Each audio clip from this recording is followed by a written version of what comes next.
Hey guys, today I'm going to show you how to add money from Wise to GCash. At first, log into your Wise account on your mobile phone and then we're going to click on send right over here.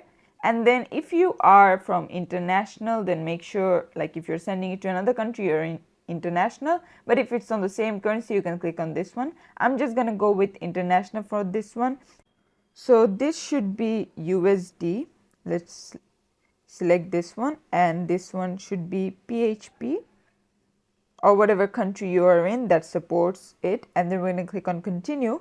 From there we're going to click on add at the top and then myself, and from there basically there should be two options. One should be local bank account and one should be e-wallet. Just click on the e-wallet one because GCash is an e-wallet, and then search for it in the wallet provider option and then put in your e-wallet number, and this is how you can do it. Thanks for watching. Please leave a like and subscribe for more tutorials like this, and I'll see you guys in the next one.